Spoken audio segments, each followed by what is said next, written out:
Looking for financial insights you can trust?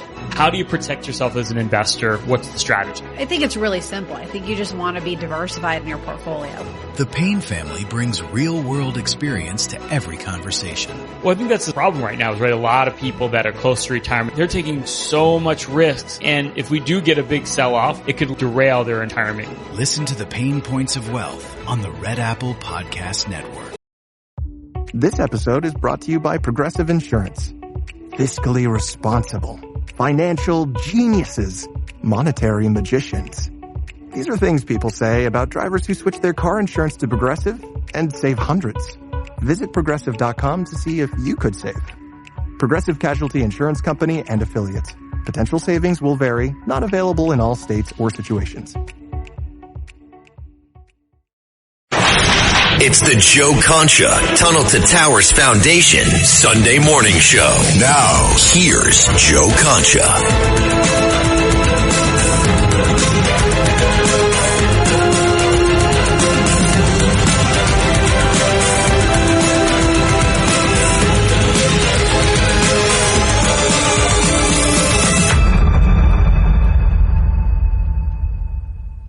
Welcome, everybody, on this snowy Sunday, first storm of the year. This isn't horrible, all right? You live in the New York, New Jersey area. It's like maybe I was just out in it before. I guess 4 inches, 5 inches where I am, but it's a very fluffy, light snow, so it's easy to get off the car. I'll find out after this show. Hopefully easy to shovel the driveway out of. But, hey, look, we want a white Christmas. And this is going to be a cold winter. I study this up. I think it's my sixth job as far as meteorology. And we got the El Nino or La Nina or one of those Niños. It's going to be pumping cold air into our region throughout the winter, which means that last year what may have been rain will be snow. So get ready to live in, Milwaukee, because that's what it's going to feel like. And this is a preview. By the way, it's not even winter yet. It's still fall, technically. Who made this calendar anyway? December is mostly fall. Come on, guys. Let's redo this thing, shall we? Anyway, you may have been watching Fox last night. We did the big weekend show for 4 hours. That was Tommy Lahren and Joey Jones, Julie Banderas, and myself. And we were wall to wall with this horrific shooting at Brown University, Providence, Rhode Island. Just a huge, sprawling campus, 230 rooms, I should say, classrooms, and it's 150 acres in an urban environment in a kind of a not that all that big city that is Providence, Rhode Island. And at first we were trying to piece this together because there was so little information as far as who the shooter could be. But I found it strange, and we all did, that there were exams being held on Saturday. Now, when I went back to, college in the 90s, that wasn't a thing, right? Saturdays were reserved for other things. So once we heard that the gunman went into this engineering building and it was 4:00 in the afternoon on a Saturday, if you don't go to that campus and you're, privy to the schedule as far as exams are concerned, you wouldn't think that there's anybody in an engineering building at 4:00 in an afternoon on a Saturday. And this gunman knew that.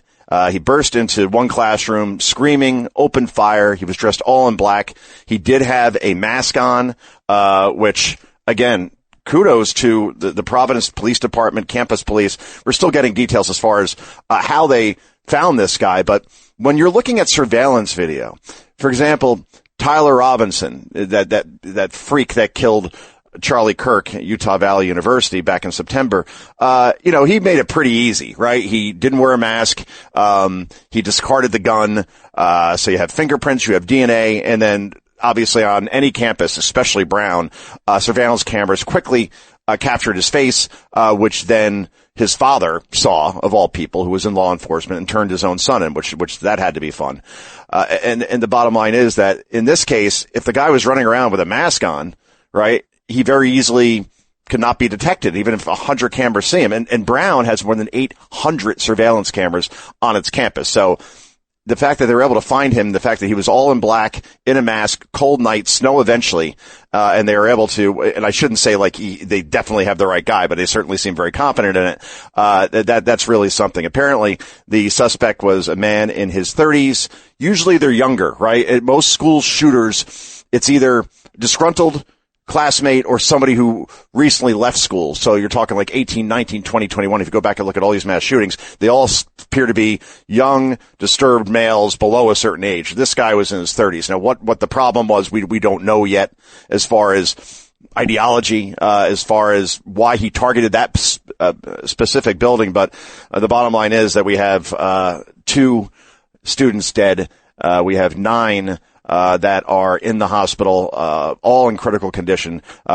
All said to be stable, however, and I'm sure once they are able to talk, they'll be able to tell us a lot more about what happened and what the shooter was trying to accomplish, if that's what you want to even say when you're mentally disturbed. Maybe just, you just want to watch the world burn. So maybe that was the case here. But either way, kudos to police officials there in Providence in capturing this guy quickly in very difficult circumstances. I pointed out last night that almost every campus shooting that we've seen this century being since 2000, have all been at campuses that are either suburban campuses, and almost all of those shootings happen during the daytime because that's when kids are normally in class, right? So if the goal is to inflict as much death as possible, then you go when the students are out and about during school hours. Michigan State was the only exception. That one happened in 2023, and that was at 7 o'clock at night, and the shooter ended up taking his own life. The point is that this was different because this is in an urban environment. Again, if you've never gone to think of Columbia, if you know that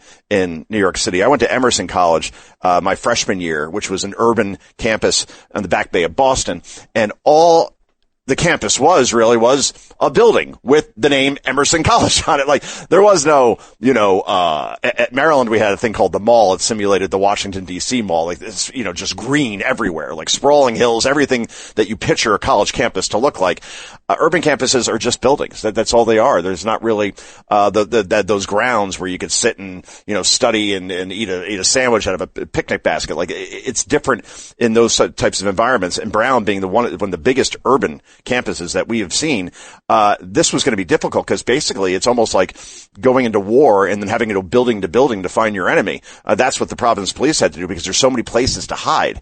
And more importantly, and what I pointed out last night, my fear was that, okay, he's in a mask, all right, he very easily could just get somewhere, change, take the mask off, put on different clothes. Then 10 minutes away from the Brown campus is Providence Amtrak station, which could take you north to Boston, could take you down to New Haven, New York City, Baltimore, Washington, D.C., right, Northeast Corridor line.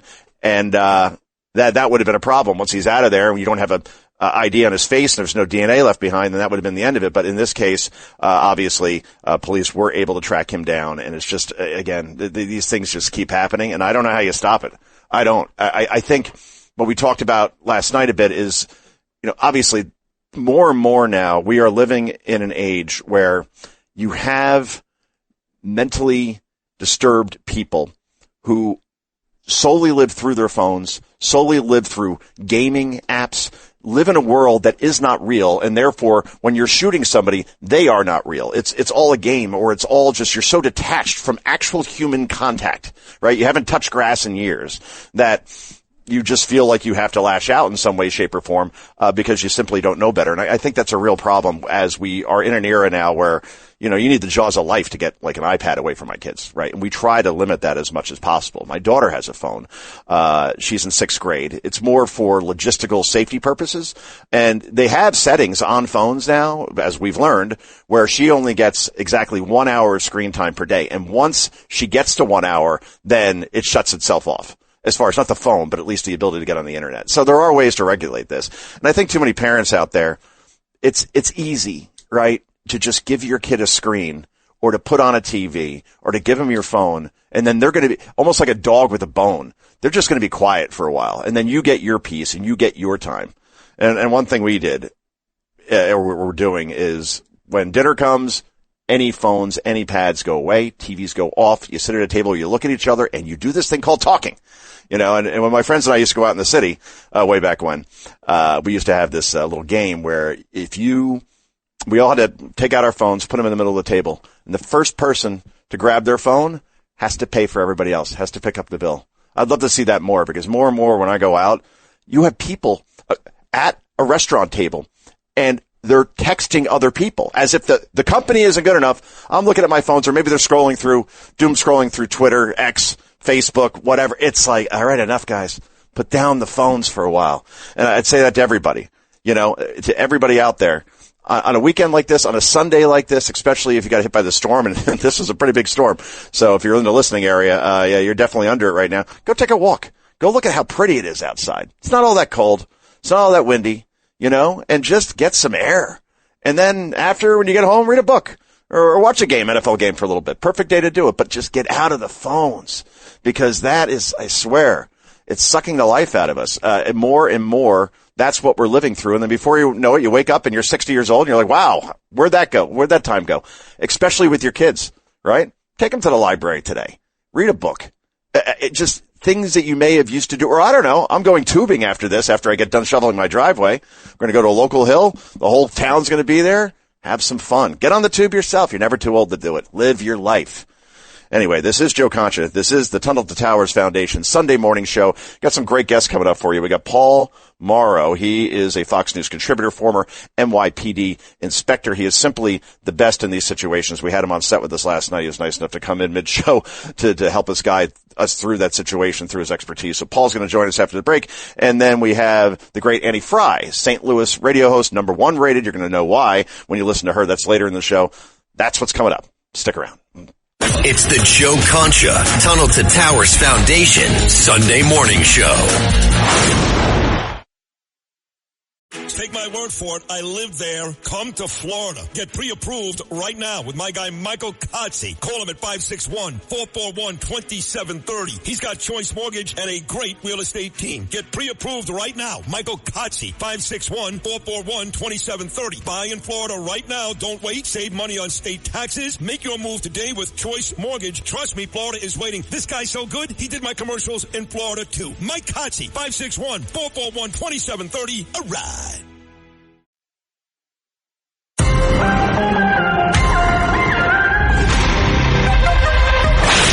It's the Joe Concha Tunnel to Towers Foundation Sunday morning show. Now, here's Joe Concha.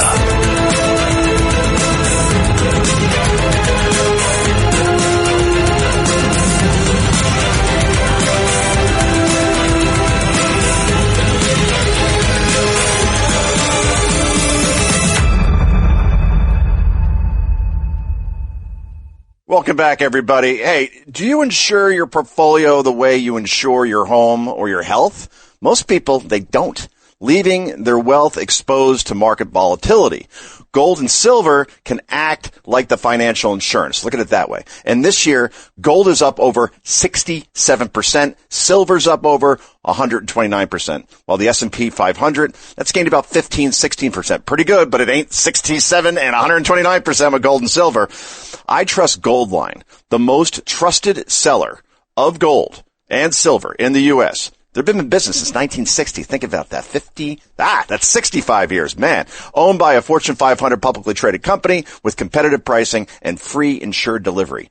Call, write this down, 1-800-757-GOLD and mention Joe, that's me, for an exclusive offer. That's 1-800-757-4653. Or you can visit goldline.com, but calling is best. Once again, goldline.com, everybody. I mean, that's so true, man. I mean, it just seems like every time you turn around, gold is up, silver is up. Having those minerals is the safest way to go. And by the way, return on investment, it's almost as if like, it's a safe bet, but at the same time, if you just look at the numbers, just keeps going up and up and up in a very, very fast way. So anyway, guys, let's get to some things right here as far as other things that have been happening. It's been a busy weekend, obviously, with the shooting at Brown University. There's a shooting horrible in Australia, which you never really hear about because I think they banned guns altogether. Not one, but two gunmen just opened fire, just in the middle of this park. And if you can see the video, go to during the commercial, just Google gunman Australia subdued. A guy literally, just a regular citizen, hid behind a car, and when the gunman had his back turned, he had a long rifle on him, it basically tackled the guy, got the gun away from him, right? And personally, I would have shot him at that point. never shot anybody in my life, but in that case, I would have made an exception just to make sure he was neutralized, because I don't know if he has any other weapons on him. And then apparently the guy just pointed the gun at him, the guy kind of backed up and went off screen, and then a little bit later was able to join the fight. I think police eventually killed him, and they've arrested somebody else. But again, Australia, that is something that you simply do not see very often. Anyway, in other news this week, guys, I mean, I can't get my head around this clown that runs Minnesota. Not well, by the way, $1 billion minimum in fraud by the Somalian community there, stealing from those who otherwise, money that was supposed to be allocated for food, for starving children, right? Or at least hungry children, and for autism centers to be open that never opened, all under Tim Walz's nose. The guy barely works. He's either on a podcast or making some stupid video online, not really paying too much attention to his state. And I always found this stat interesting, that in his own district, when he was a congressman, Donald Trump won that district in deep blue Minnesota with Tim Walz on the ticket. I mean, I think even Minnesotans, that's what they think of that guy, as far as he could have been a heartbeat away from the presidency. Oh, think about that for a moment. President Walz? Oh. Anyway, here's cut 8. Tim talking about his masculinity. Yep, it just oozes testosterone. This is cut number 8. Go. But I think this notion of toxicity and masculinity needs to be separated. And I think it's been conflated. And I think we're going to have to work on that a little bit. And I think there is a crisis. I think some of us scare him. I think I scare him a little bit why they spend so much time on it. No, I'm serious, because I can fix the truck. They know I'm not bullshitting on this. Yeah, I'm not putting this in people's grill. I don't know if my identity is not hunting. My identity is not football coaching. My identity is not, a beard and a truck.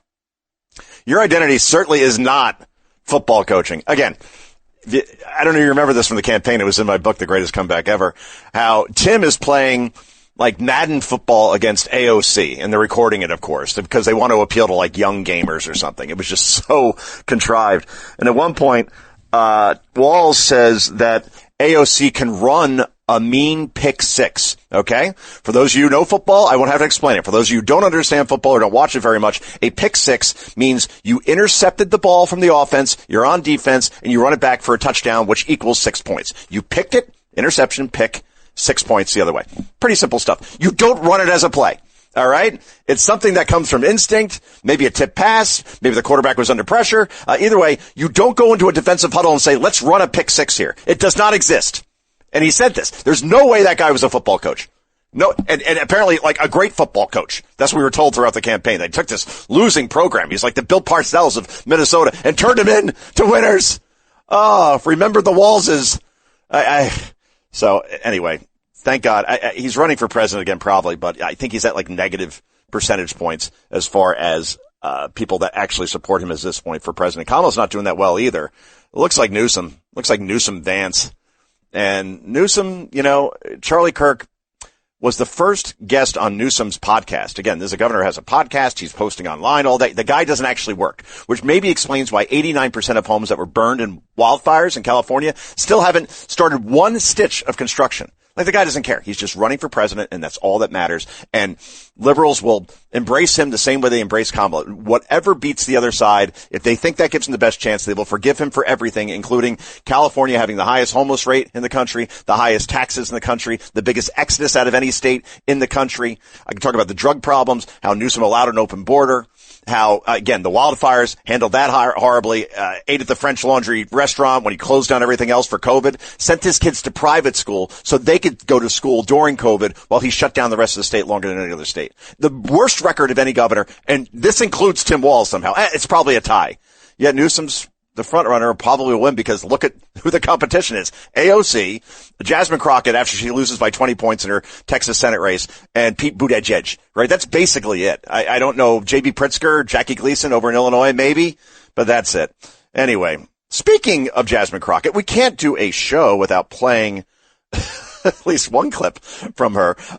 Anyway, here is Jasmine. Again, she's running for Senate in Texas. Trump won that state by 13 points. It is essentially a red state. That means you have to win over some Trump voters, some from the center. And Jasmine Crockett says, no, I don't. This is cut 4. Go. How will you convert those who are supportive of him to voters for you? Yeah, I don't know that we'll necessarily convert all of Trump supporters. That's not our goal. Do you need to? Our goal is to definitely talk to people. No, we don't. We don't need to. How are you going to win in Texas with no Trump support? Not that any Trump supporters, even if she spoke to him and tried to appeal to him, would be any different. But anyway, this is Joe Concha. This is the Tunnel to Towers Foundation Sunday morning show. Back with more in just a moment. It's the Joe Concha Tunnel to Towers Foundation Sunday morning show.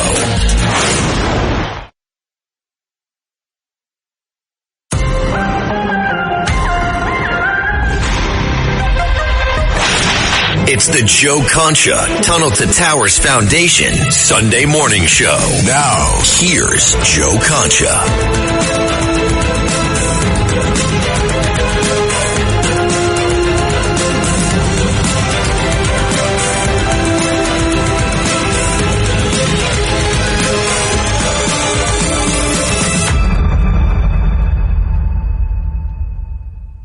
Welcome back, everybody. We're going to have Annie Fry coming up very soon once I could actually get the phone number for her over to my producer, which was very, very bad job on my part. So anyway, let's see. Let's talk about some more things here, shall we? And that would be, I got to keep going with Jasmine Crockett. I'm sorry. I know you're annoyed by now. Too much more JC and Joe Concha, less JC and Jasmine Crockett, but this is just too good because from my perspective, it's this person who is the face of the Democratic Party right now, right? That's who we're dealing with. She is on, I did a compilation, CNN, she was on Jake Tapper, Caitlin Collins, and another show, I think Will Blitzer, like, all last week. You know, there are 100 senators in the United States Senate.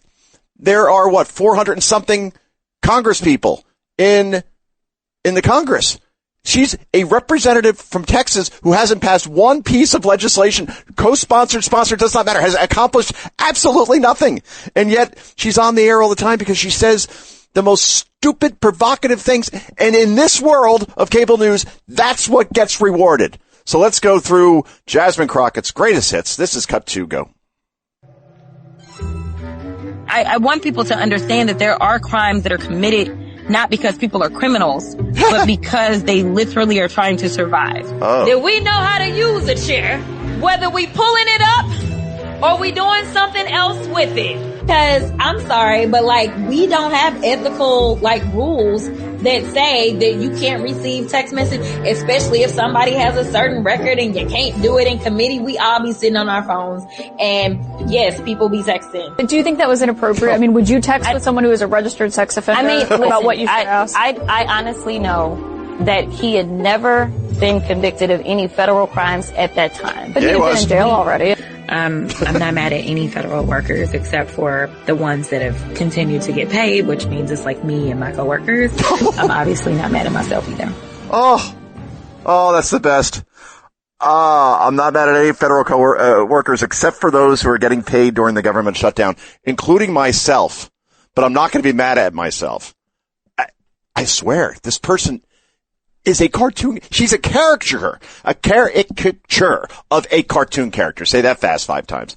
So it's just unbelievable. And look, if you're the GOP in Texas, Christmas just come early because that's going to be your opponent and she's going to get wrecked. But I have said on the air on Fox that I don't think her goal is to win. I think she's not that dumb where she can't look at polls showing whether she's going against John Cornyn or Ken Paxton or Wesley Hunt.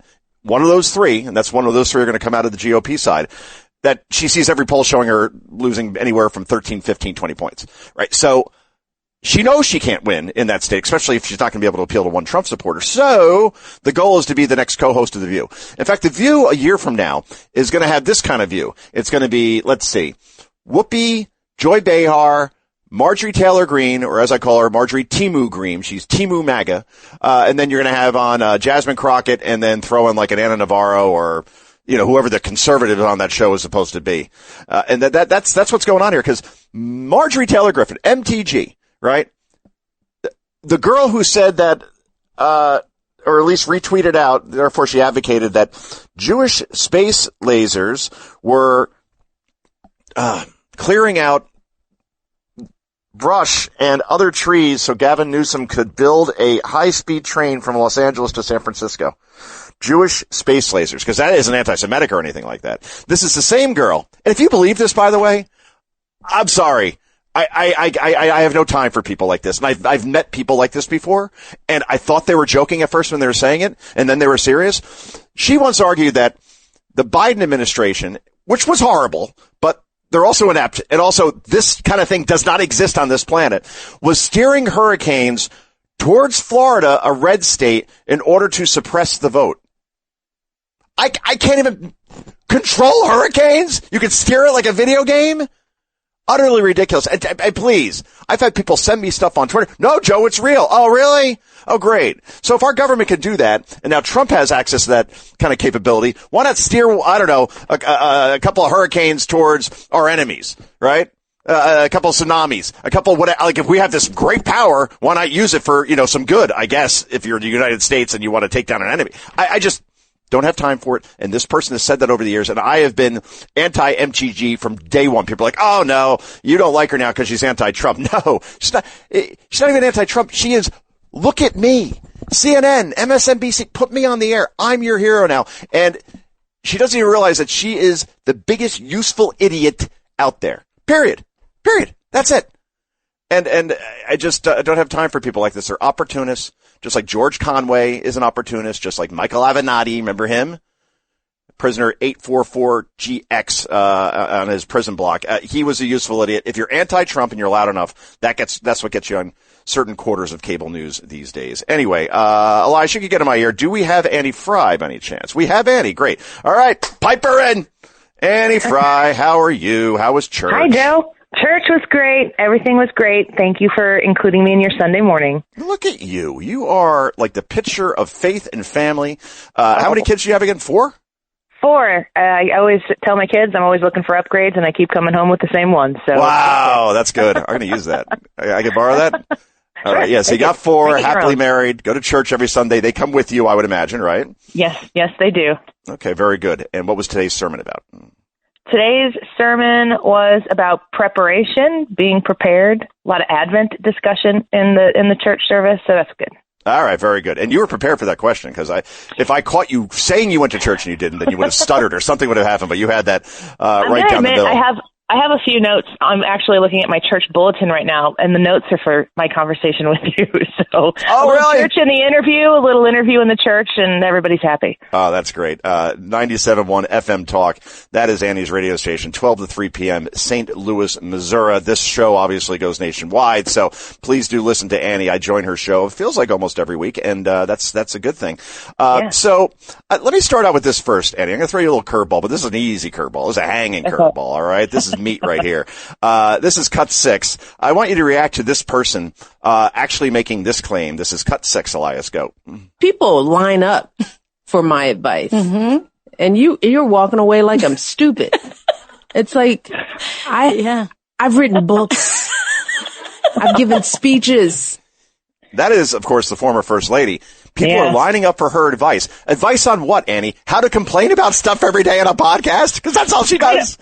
We're told all the time that the right or the Trumps were the people of the silver spoons and never had to work for anything to earn anything. She's had it all. I mean, other than being the president herself, which she will always remind you, everybody wants her to do it, but she's not going to do it. I guess maybe until she is.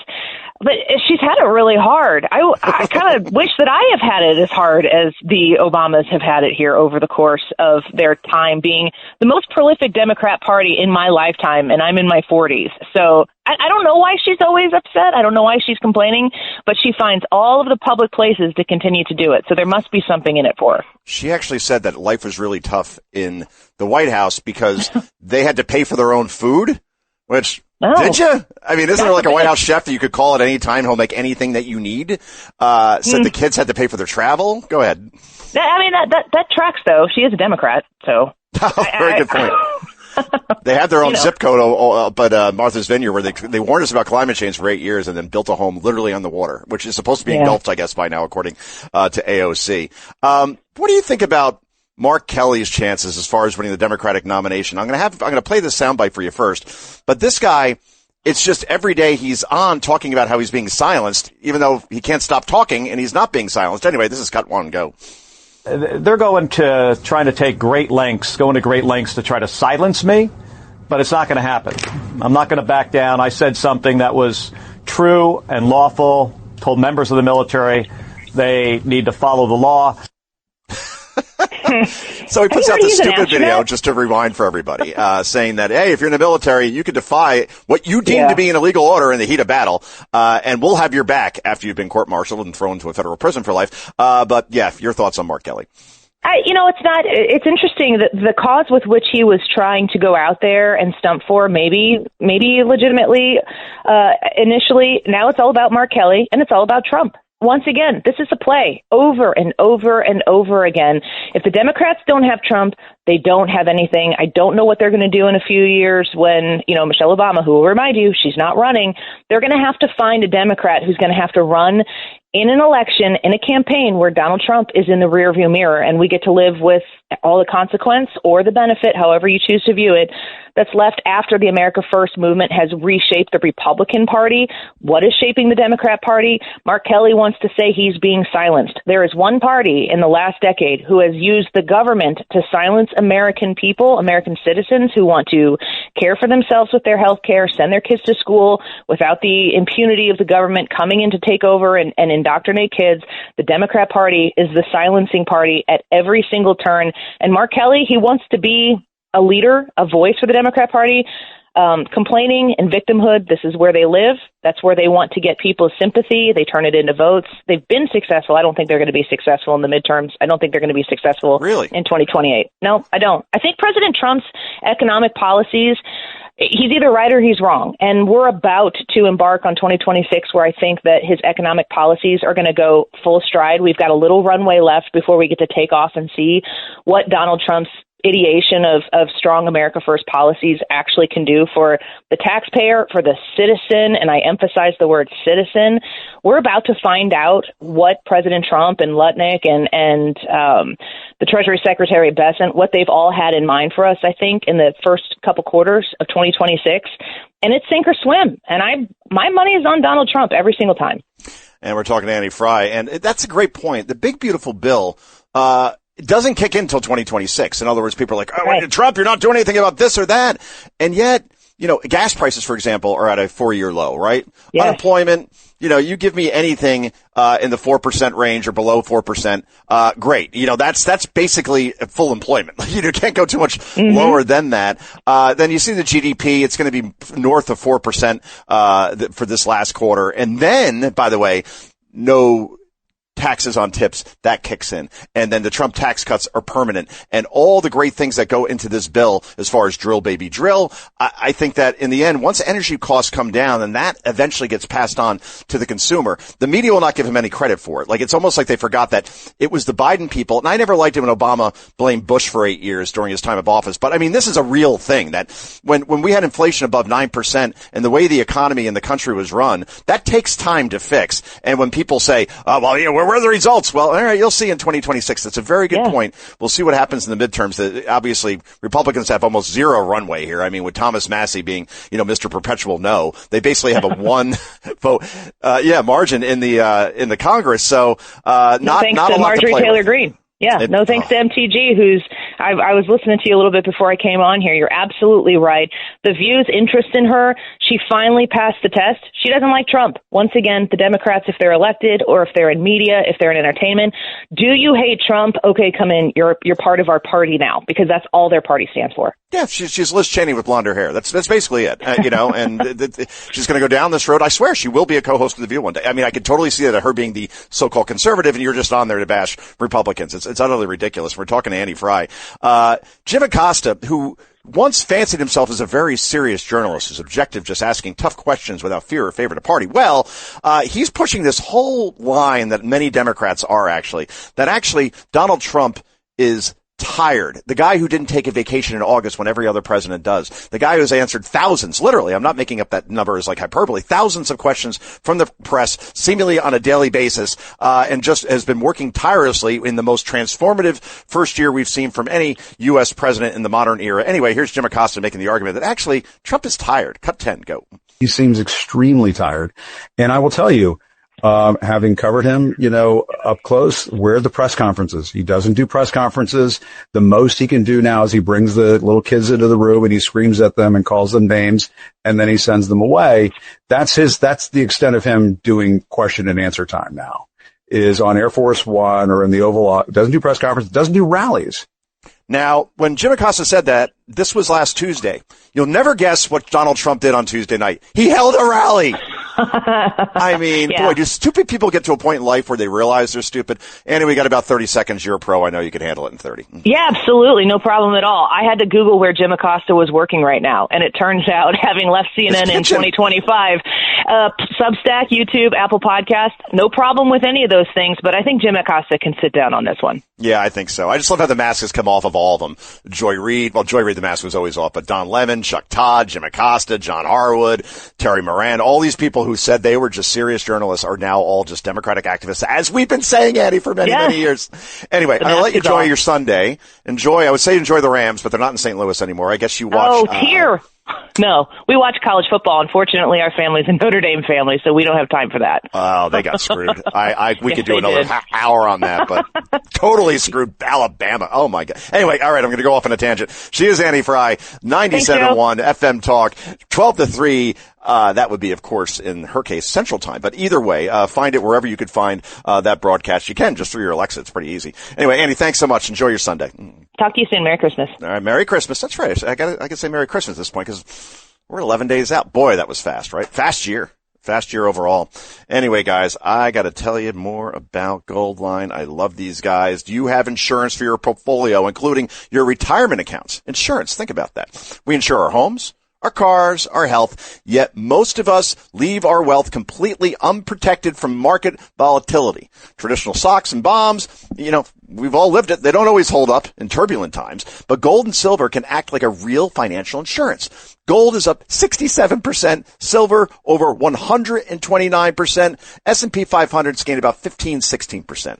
So that's why I trust Goldline, the most trusted seller of gold and silver in the U.S. I mean, we always talk about gold, silver.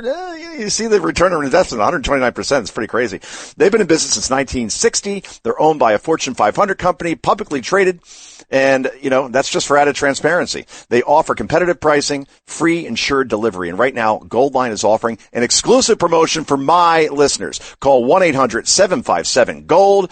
Mention Joe. That's me. That's 1-800-757-GOLD or 1-800-757-4653. If you reach them after hours, no big deal. Just leave a voicemail and they'll call you back as soon as they're open. You can visit goldline.com, but I urge you to call right now. Back with more in a moment. It's the Joe Concha Tunnel to Towers Foundation Sunday Morning Show.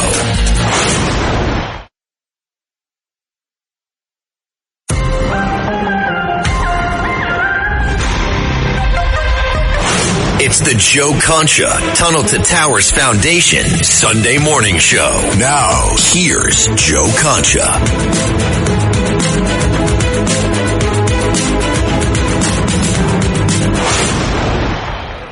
Welcome back, everybody. Hey, I don't want to be accused of false advertising. I know I teased Paul Morrow before, the great Fox News contributor, former NYPD inspector. As you probably have seen if you've watched Fox last night with me on the Big Weekend Show, early this morning, I was back at Fox at 7 a.m. and there he is, just waiting to go back on. I'm not sure he ever went home. They have him on basically, throughout the day, talking about this horrible shooting at Brown University, 2 dead, 9 in the hospital, critical condition, stable. So it sounds like they should make it, with the proper care, of course. But again, there's just a horrible situation and obviously targeted, as we talked about earlier, 4:00 in the afternoon. You don't think, kids are taking exams on a Saturday, at any college. And sure enough, this gunman went into an engineering building knowing full well that there would be kids in those classrooms. Apparently a man in his 30s dressed all in black in a mask, opened fire and, somehow they caught the guy despite despite the fact that for a while it looked like there wasn't a lot of evidence to go on, right? As far as surveillance, if he has a mask on, then how do you find him, right? And in an urban environment, in the dark, in the snow, very easy to hide, very easy to get out of town, and they caught him, it looks like. So, good for him. Anyway, Democrats are now taking the side of narco-terrorists, which is just really quite the position to be in. This is Representative Adam Smith. You'll never guess he is a Democrat. And now, like, he's basically saying, hey, all that cocaine that comes into the country, that's not really a big deal. It's like pixie sticks, but different. This is Cut 7. Go. The notion is that cocaine still could have gotten to the United States, and they're treating that cocaine like it's a weapon. It is. Basically, they're treating that image of those two people on that boat like a situation where, I don't know, you see a car bomb headed towards an embassy or something. It's struck. It seems like it's incapacitated, but is it incapacitated? We don't know. There's still a couple people there. Maybe they can complete the mission. Maybe they can get that bomb to the building and blow it up. And that, too, is kind of absurd. So let me get this straight. The Trump administration, the president, the Secretary of War, Pete Hegseth, my former colleague, they're treating cocaine like a weapon, and that's absurd. Did you know that cocaine killed nearly 30,000 people in this country last year? That it's a pretty potent drug? I went to the University of Maryland. You'll never guess who we had as a player. His name was Len Bias, and he was drafted number 1 by the Boston Celtics at their peak, by the way. They somehow had the number 1 pick, and he could have made that franchise great for the next 10 years. And on the night that he was drafted, at a dorm room not too far from where I was, I wasn't there at the time, but when I eventually went there, he snorted cocaine for the first time and his heart exploded. All right, so don't tell me that cocaine isn't a weapon, especially when 30,000 Americans are dying each year. And this is what Democrats are reduced to now. So anti-Trump, they don't know anything else. So, hey, cocaine good, narco-terrorist good. Give me a break. Anyway, we'll see you next Sunday, 11 a.m. right here. Everybody enjoy the snow. Bye-bye. It's the Joe Concha Tunnel to Towers Foundation Sunday Morning Show. Looking for financial insights you can trust? How do you protect yourself as an investor? What's the strategy? I think it's really simple. I think you just want to be diversified in your portfolio. The Payne family brings real-world experience to every conversation. Well, I think that's the problem right now is, right, a lot of people that are close to retirement, they're taking so much risks. And if we do get a big sell-off, it could derail their retirement. Listen to the Pain Points of Wealth on the Red Apple Podcast Network.